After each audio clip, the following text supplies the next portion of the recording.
എങ്ങനെ അറിഞ്ഞത്, നമുക്ക് PR ഓപ്ഷനുണ്ട് പോയിൻറ്റ്സ് ഉണ്ടെങ്കിൽ. അപ്പോൾ അങ്ങനെ പോയിൻറ്റ്സ് കളക്ട് ചെയ്ത് നോക്കിയപ്പോൾ 189 എനിക്ക് പോയിൻ്റ് ഇല്ല. 60 പോയിൻ്റ് ഉള്ളു ഗൈസ്. 65 വേണം.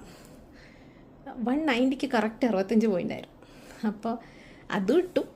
491 75 ഉണ്ട്. അപ്പോൾ അതും ഇട്ടു. അങ്ങനെ ഇരിക്കുമ്പോൾ ഞാൻ 2025 ഏപ്രിലാണ് ഇത് നമ്മുടെ ആൻമാക്ക് എല്ലാം ഫിനിഷായി കഴിഞ്ഞ് ആദ്യമായിട്ട് EOI വയ്ക്കുന്നത്. അങ്ങനെ, അതായത് എക്സ്പ്രഷൻ ഓഫ് ഇൻട്രസ്റ്റ്. അത് ഒരു 2 സ്റ്റേറ്റ് വയ്ക്കാനുള്ള പൈസ എൻ്റെ കയ്യിലുള്ളായിരുന്നു ഗൈസ്. അങ്ങനെ ഞാൻ ക്യൂൻസ്ലാൻഡും വിക്ടോറിയയാണ് വെച്ചത്. എനിക്കൊരു 12 ഡേയ്സിനുള്ളിൽ എനിക്ക് ഇൻവിറ്റേഷൻ കിട്ടി. എനിക്കറിയില്ല, അത് മാത്രമാണ് എൻ്റെ ഈ പ്രോസസ്സിൽ പെട്ടെന്ന് നടന്നേക്കണ കാര്യം. ബാക്കി എല്ലാം ലൈക്ക് ടോർട്ടോയ്സ് ആയിരുന്നു. എന്നിട്ട് കിട്ടി, ഇൻവിറ്റേഷൻ കിട്ടി. അപ്പം എല്ലാവരും പറഞ്ഞു കേൾക്കുന്നത് ഇൻവിറ്റേഷൻ കിട്ടിയാൽ എങ്ങനെ പോയാലും ഒരു 4 to 5 മന്തിനുള്ളിൽ വിസ ഗ്രാൻഡാവും. അങ്ങനെ May 5th ഞാൻ വിസ ലോഡ് ചെയ്തു. 491 2025 അങ്ങനെ വെയിറ്റിംഗ് ആണ്. വെയിറ്റ് ചെയ്തു.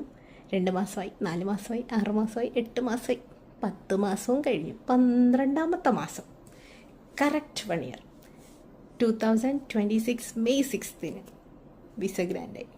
ഇപ്പം 2026 June 15 ഓസ്ട്രേലിയയിലെത്തി. ഇപ്പോൾ ഒരു ജോബൊക്കെ സെറ്റായി. അങ്ങനെ ഇപ്പോൾ ഓസ്ട്രേലിയയിലെ രജിസ്റ്റേർഡ് നേഴ്സായിട്ടുണ്ട്. ഞാൻ ഈ വീഡിയോ ചെയ്യുന്നത് എന്നെപ്പോലെ സ്ട്രഗിൾ ചെയ്ത് വന്ന ഒത്തിരി ആൾക്കാരുണ്ട്. മീൻസ് ഇപ്പോഴും സ്ട്രഗിൾ ചെയ്തുകൊണ്ടിരിക്കുന്നവർ ഒത്തിരി പേരുണ്ട്.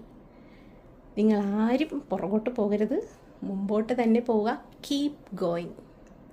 എന്നെങ്കിലും ഒരു ദിവസം നമ്മുടെ ഡേ വരും. അന്ന് ഉറപ്പായിട്ടും നമുക്ക് വിജയിക്കാൻ പറ്റും.